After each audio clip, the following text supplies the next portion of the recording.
Welcome to Reformed Thinking. So, to kick off this deep dive, I want you to picture a man standing in the middle of a crowded public square. Okay, setting a scene right out of the gate. Yeah, well, his voice is just booming over the noise of the city, right? He is a passionate, articulate speaker, and he has completely captivated the audience. Right. This man is what the 19th century writer J.C. Ryle calls an outspoken infidel. He is using every rhetorical tool at his disposal to convince this crowd to abandon their faith. Wow. Yeah, and he's telling them with absolute conviction that there is no God to fear, no devil to worry about, no heaven to hope for, and no future judgment to hold them accountable. He is really going all in. Oh, completely. He is practically begging the crowd to throw away their Bibles, to stop listening to their ministers, and to embrace this supposedly liberated modern worldview he is offering. And the crowd is just eating it up. Sure, because discarding old moral constraints, that always draws an eager audience. Spot on. You can feel the tension in the air. But right at the climax of his elaborate philosophical argument, this old woman starts pushing her way through the dense crowd. Oh, I love this part. She doesn't look like a scholar or a debater at all. She shoves her way to the very front, stands directly in front of this polished speaker, looks him dead in the eye, and asks him one simple, piercing question in a loud voice. She says, "Sir, are you happy?" It is such a brilliant disruptive moment. Right. Because that single question completely bypasses his entire intellectual argument. He is standing there offering a comprehensive system for how to view the universe, and she ignores the whole theoretical architecture and strikes right at the practical reality of his own lived experience. Yeah, and the speaker tries to brush her off at first. He gives her this scornful look and refuses to answer. But this woman refuses to back down. Good for her. She raises her voice again and points out a very basic, undeniable logic. She tells him that he is asking all these people to throw away their Bibles and adopt his new notions. Yeah. So, before they take his advice, they have a right to know what actual good they will get out of it. It makes perfect sense. She demands an answer. Do you yourself really feel happy? Yeah. And the reaction of the speaker is the most telling part of this whole historical anecdote. He falls apart completely. Totally. The polished rhetoric just vanishes. He stammers. He shuffles his feet. He tries awkwardly to change the subject by claiming he didn't come there to preach about happiness. Yeah. But the old woman sticks to her point, and the crowd actually turns and takes her side. They want to know the answer, too. Obviously. Finally, unable to formulate a reply, the man literally sneaks away from his own rally in total confusion. His internal conscience won't let him lie to her face, and he dare not admit the miserable truth. Which brings us to the mission of our deep dive today. We are looking at a fascinating excerpt from a classic text by J.C. Ryle, a piece called Happiness, which is part of his larger work, Practical Religion.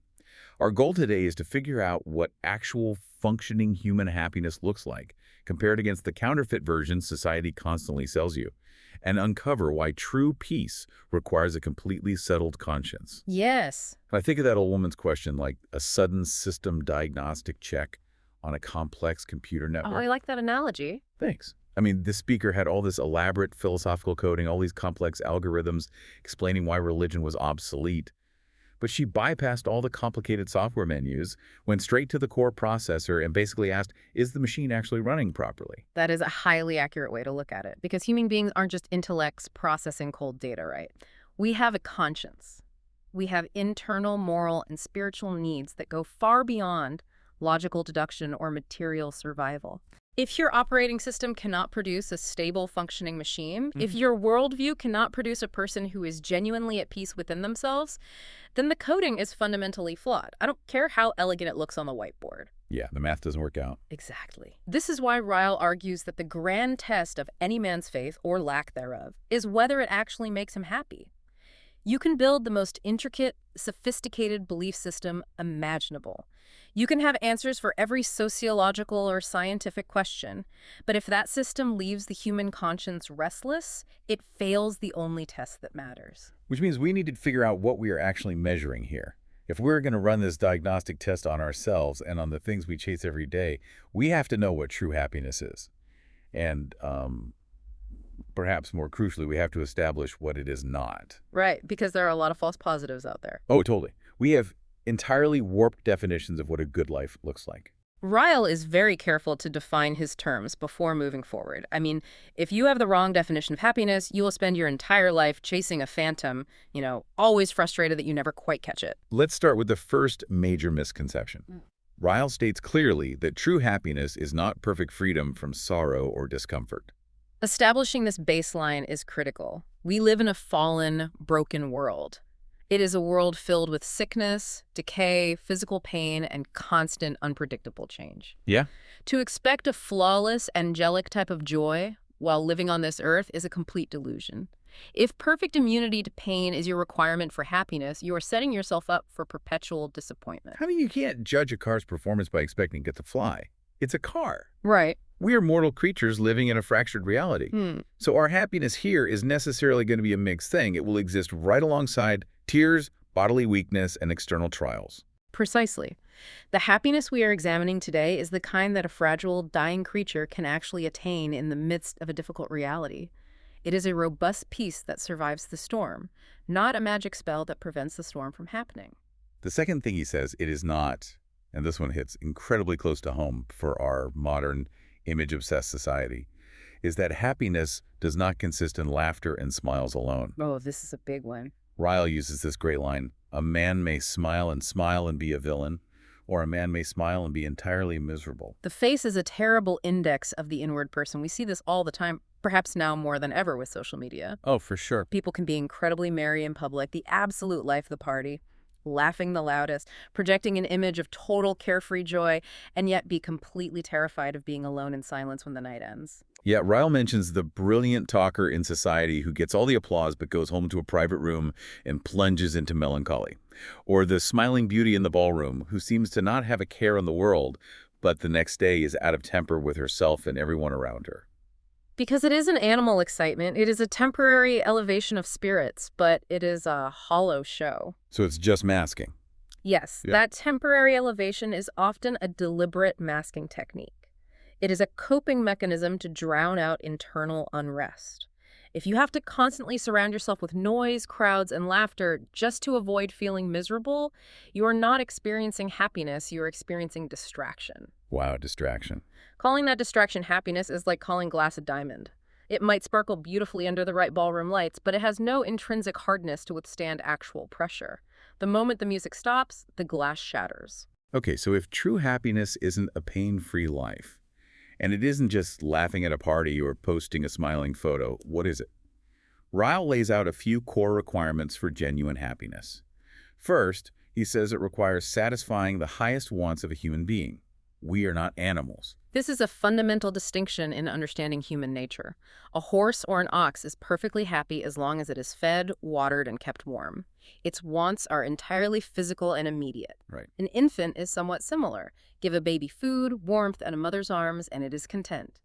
But a human being, as they mature, has a curiously wrought constitution.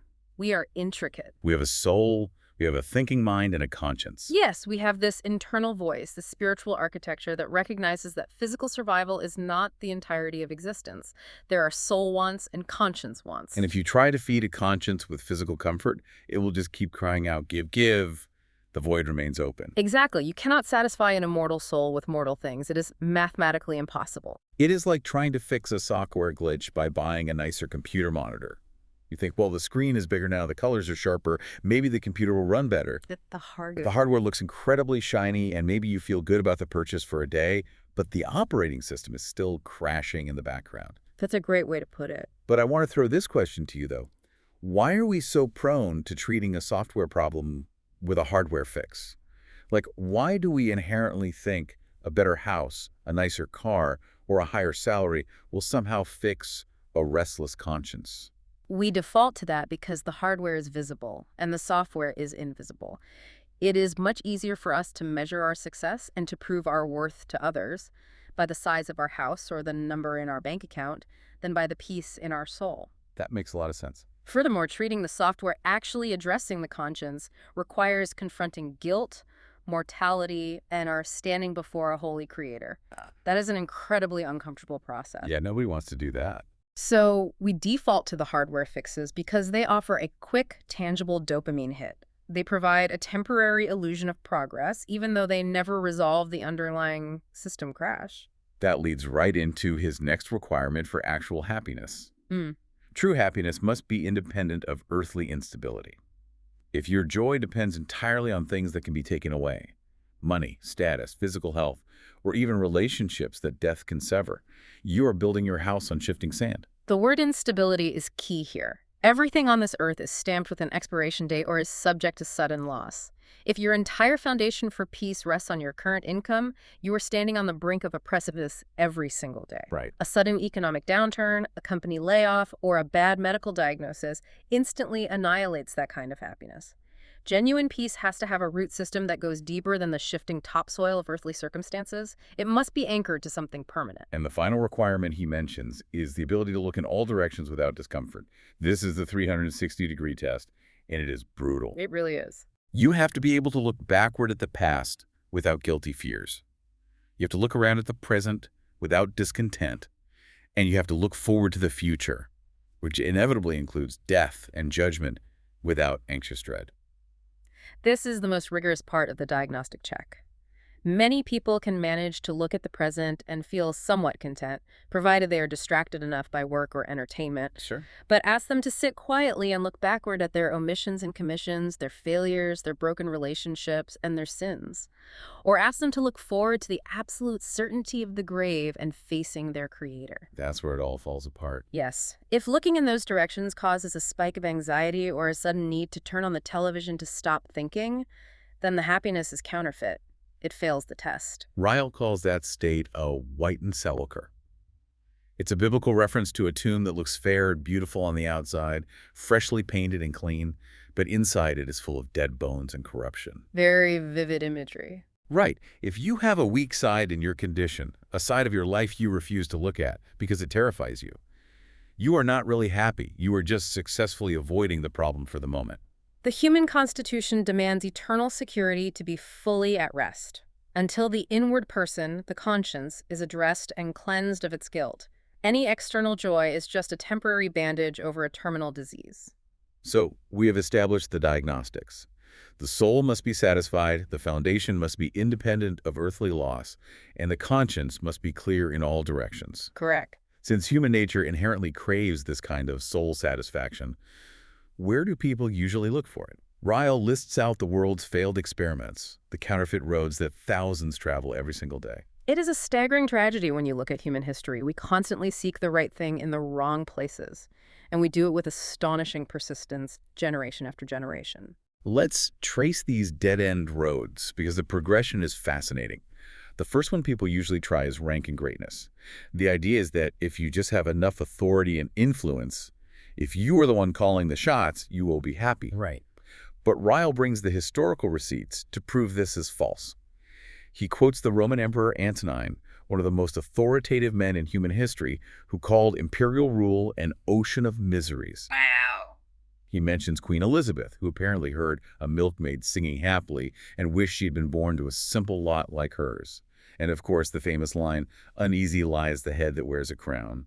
The irony of high status is that it actually strips away liberty. The kings, presidents, and CEOs of the world might seem like they can do whatever they want, but in reality, they are slaves working in golden chains. Oh, that's a good way to put it. They carry burdens and responsibilities that weigh constantly on their hearts. They see countless evils they are unable to remedy. High rank isolates a person. It creates a barrier of suspicion between them and everyone else, and it magnifies their anxieties. It certainly does not pacify the conscience. When people realize that high status brings misery, they often pivot to the road of wealth. If I just have enough money, if I can buy my way out of inconvenience, everything will be fine. The classic pivot. Right. But Ryle points out the psychological burden of wealth. Affluence brings care in getting it, care in keeping it, care in using it, and care in disposing of it. He notes that the same English letters that spell acres also spell cares. It is a clever anagram that highlights a very real truth. Wealth allows you to command almost everything in the physical world except inward peace. It cannot buy a light heart. In fact, it often introduces new layers of paranoia. When you have nothing to lose. When you accumulate massive wealth, you suddenly have to protect it from the market, from taxes, from theft, and even from your own family.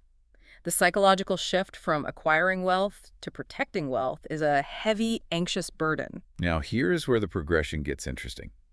When intelligent people realize that physical wealth and political influence fail the diagnostic test, they elevate their pursuit. They move to the third road, learning and science. Intellectual pursuit? Exactly. This sounds much more noble. But Ryle warns that increasing knowledge often just increases sorrow, because the more you learn about the universe, the more you discover your own ignorance and the brokenness of the world. Yes. He mentions the incredibly learned man, John Selden, who at the close of his life confessed that all his vast secular learning gave him less comfort than 4 simple verses from the book of Titus. Secular knowledge ministers to the intellect, but the intellect and the conscience are distinct faculties. You can understand the mechanical workings of the entire universe, you can split the atom or map the human genome, but that data will not give you comfort when your conscience accuses you of moral failure or when you are facing the reality of the grave. It's just cold data. Right. You can master the physical laws of the universe, but that mastery does not reconcile you to the lawgiver. To drive this home, Ryle mentions Sir Humphrey Davy. He was a distinguished inventor, president of the Royal Society. He literally invented the safety lamp, saving thousands of coal miners from explosive gas. A true hero by worldly standards. By any metric, his intellectual pursuits benefited humanity. He won the game of learning and science. Yet in his private journals at the end of his life, he wrote that he was very miserable. Why does an intellect that brilliant still hit a wall of despair? Because inventing a safety lamp for a coal mine does not provide a safety lamp for the soul passing into eternity. Davy's brilliant mind could solve complex chemical problems, but it could not solve the problem of his own guilt and mortality. Wow. The conscience requires a different kind of food than the intellect. When the brilliant mind finally runs out of earthly problems to solve, it turns inward. And if the conscience is not cleansed, that brilliant mind becomes an instrument of self-torture. So, if work, wealth, and intellect fail, what about idleness? The idea of never having to work again. The laborer digging a ditch in the coal looks at the affluent man's house and thinks, what a fine thing to have nothing to do all day but sit by the fire. We see this today with the obsession around retiring early, the dream of just sitting on a beach for 40 years. That is a terrible, destructive illusion. Work is absolutely essential to the human design. Without it, the mind turns inward and feeds upon itself. Oh, yes, the internal machinery of the human psyche is designed to be engaged in labor. If it lacks an external object to work upon, it will grind its own gears to pieces. Ryle rightly points out that even in Eden, before the fall of man, there was work to do. Adam was put in the garden to dress it and keep it. Idleness breeds a very specific, suffocating kind of misery. It rots the soul. Which leaves us with the most crowded road of all, pleasure and amusement. Feasting, dancing, racing, gaming, endless entertainment.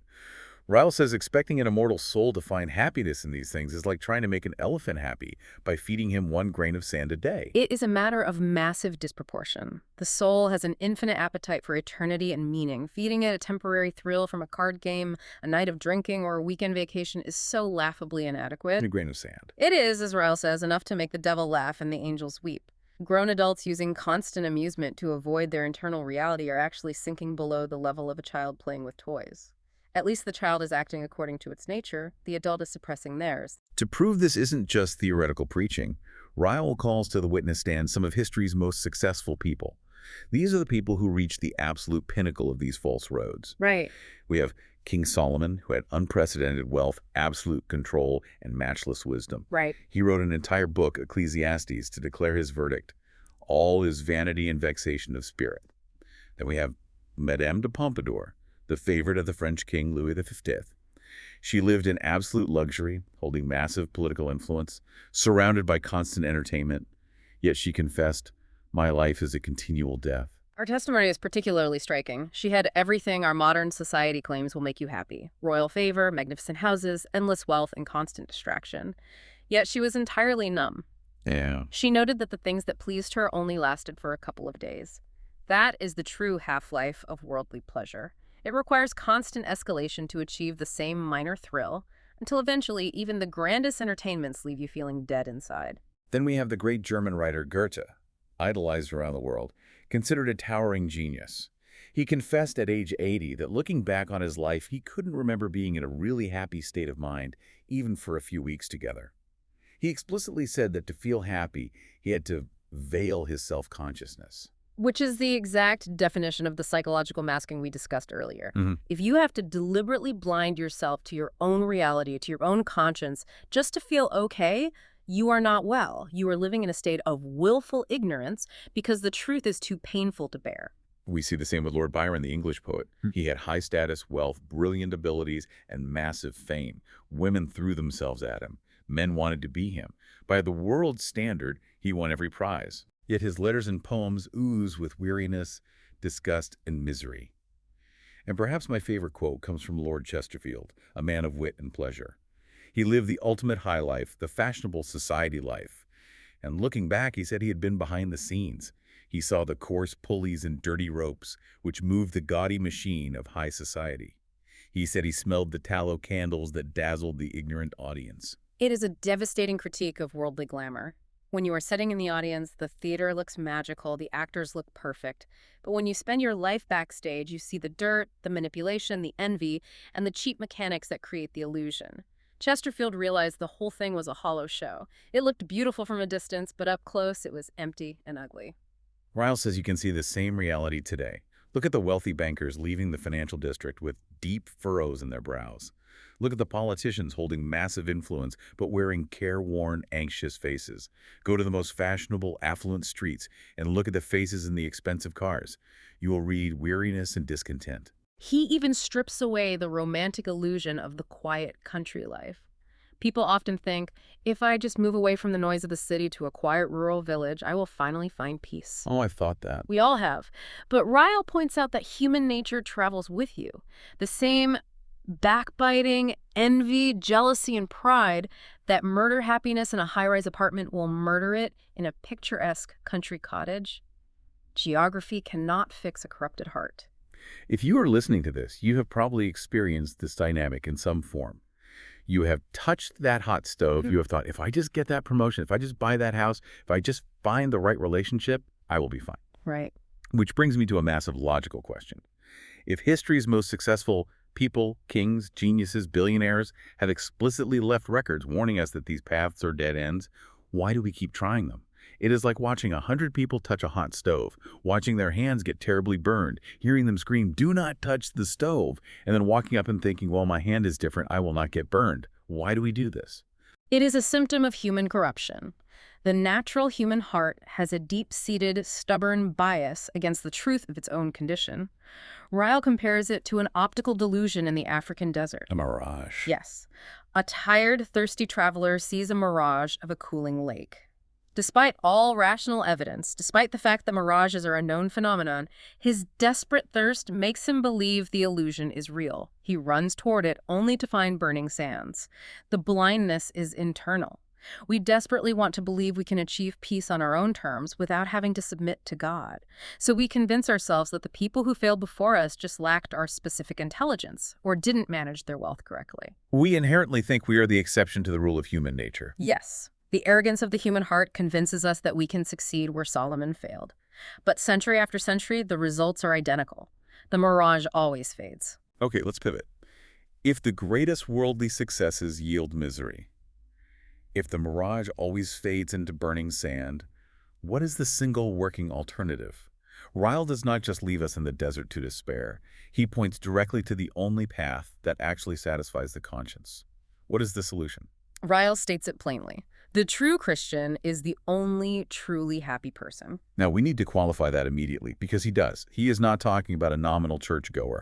He's not talking about someone who just nods at a creed, gets baptized as a baby, and puts on a Sunday coat of religion to look respectable in the community. Right. A formal ceremonial religion is just another coarse pulley and dirty rope. It is just another human attempt to manage the conscience through external actions, which is no different than trying to buy peace with money. Yes. The person Ryle is describing is someone who genuinely feels the weight of their sin, rests entirely on the atonement of Jesus Christ, and lives a life governed by that reality. It is a vital, living union with the Savior, not a social club membership. And he reiterates that this does not mean the true believer lacks tears, bodily weakness, or anxiety. They live in the same changeful, broken world as everyone else.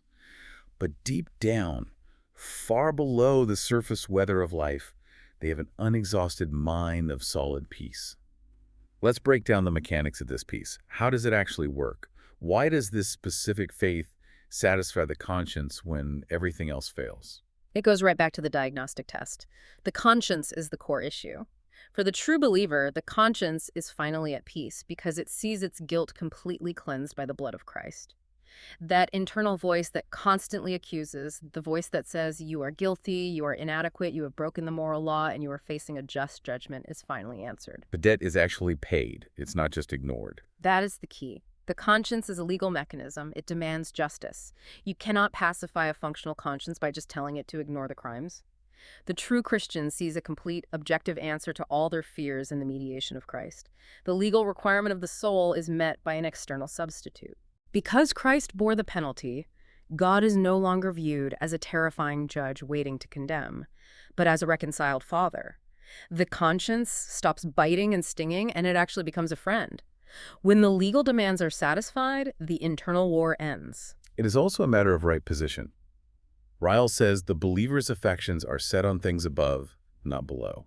Self-will submits to God's will. I love the analogy he uses here about a house.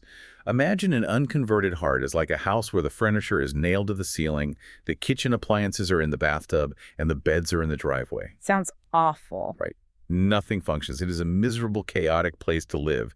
Grace does not just come in and dust the upside-down furniture. It puts gravity back in the room. It puts the things of the soul first and the things of the world second. Anarchy ceases. That is a brilliant illustration of what Ryle calls the misery of disorder.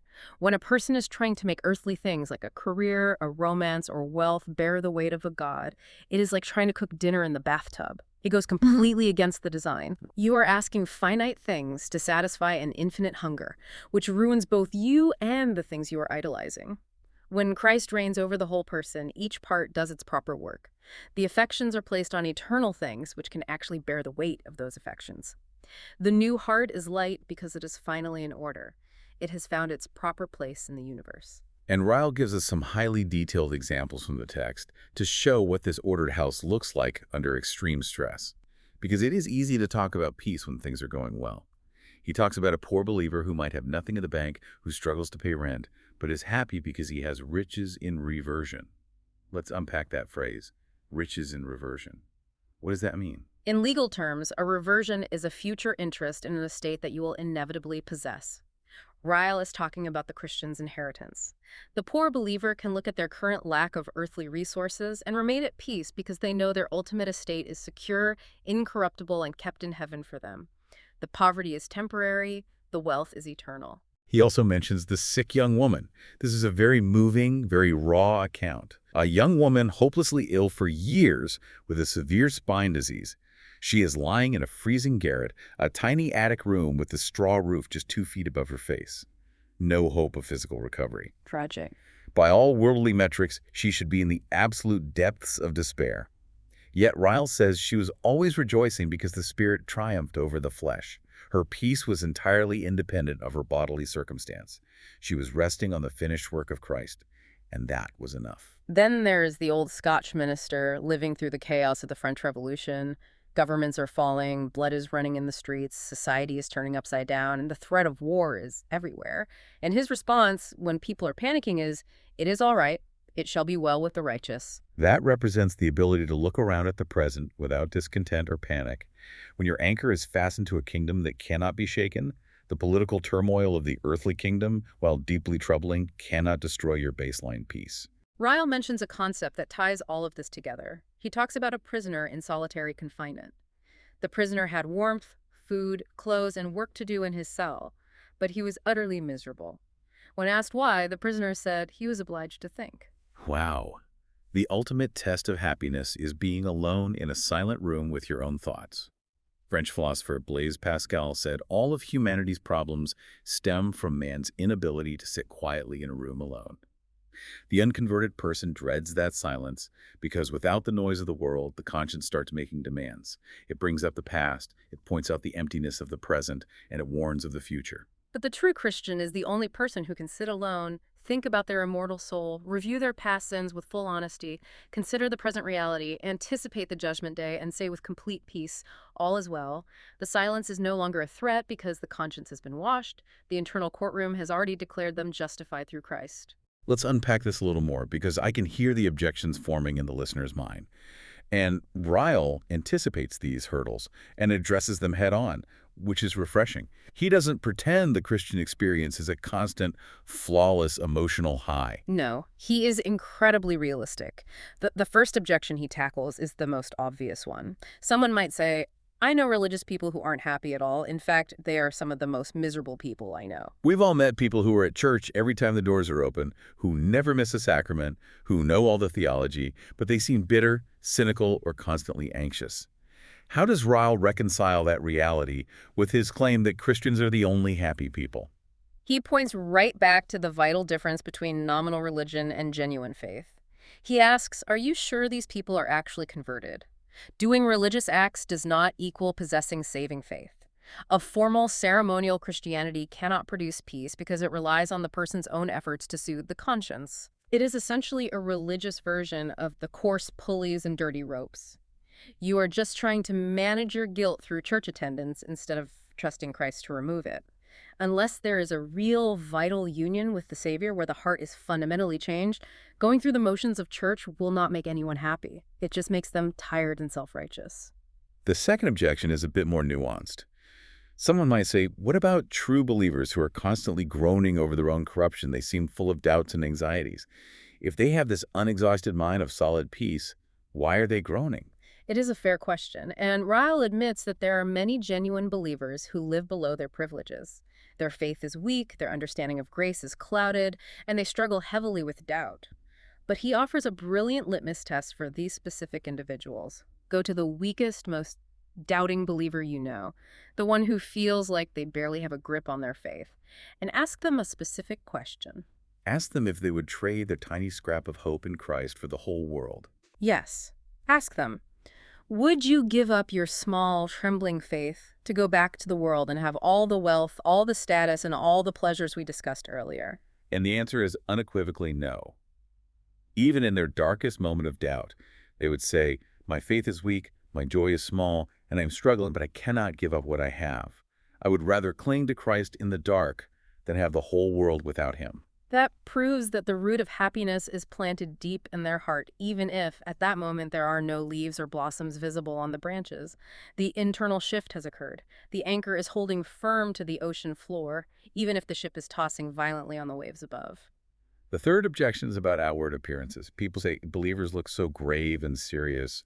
Their countenances don't show joy. And Ryle turns this objection right back on the skeptic. He says, if you are an unconverted person looking at a believer, of course they look grave, because they are looking at you. They see someone hurrying toward endless woe. Yes, they see the reality of your spiritual condition. Their gravity is not a lack of internal peace. It is deep grief for the impending destruction of others. I want to push back on that logic for a second, though. If a believer is truly secure in their own salvation, they have this immense, unexhausted mind of peace. Shouldn't their joy overflow visibly to the point of overpowering their sorrow for others? Why does the gravity often win out in their outward appearance? That is a very perceptive question. It has to do with the nature of a highly functioning, awakened conscience.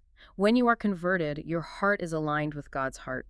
And the scriptures tell us that God takes no pleasure in the death of the wicked. Genuine peace actually creates the capacity to mourn for others. Before conversion, a person is too absorbed in their own misery, their own anxieties, and their own selfishness to truly care about the eternal state of their neighbor. After conversion, because their own soul is secure, they finally have the emotional and spiritual bandwidth to feel genuine empathy. So the gravity you see is not a symptom of their own unrest. It is a symptom of a highly functioning, outward-looking love. Think of a doctor. A doctor might be perfectly healthy themselves, but they will still look grave when walking through a ward of terminally ill patients. That is a staggering analogy. The doctor's personal health is what allows them to be present in the ward, but it does not make them laugh at the sickness around them. Their health gives them the capacity to care. So having established where true peace lies and having answered the skeptics, how does a person, specifically a believer, maximize this peace in their daily life? Because Ryle gives us some very practical application hints. He does. But before he speaks to believers, he issues a stark, compassionate warning to the unconverted. He warns those who are trifling their lives away in levity, fashion, or business. He says they are hewing out broken cisterns. He uses this vivid image. You cannot feel the sunshine on your face if you turn your back to it. You are standing outside, complaining that you are cold and in the dark, but you are deliberately facing the wrong direction. The only solution is to turn around. He says to come to Christ unreservedly. Tell him you are weary, that you have no power to make yourself holy or happy, and implore his mercy. It is an invitation to stop digging in the dry sand and come to the living water. But for those who have already come to the water, for the believers, Ryle offers 3 practical hints for increasing their happiness and maintaining that peace. The first hint is, grow in grace. Do not stand still. Search the scriptures, mortify self-will, and keep the conscience clear of little sins. I think of spiritual growth like riding a bicycle. If you stop pedaling, if you cease doing good and trying to grow, you lose your balance. You cannot just sit still on a bicycle. Action and forward momentum are required to maintain the equilibrium of peace.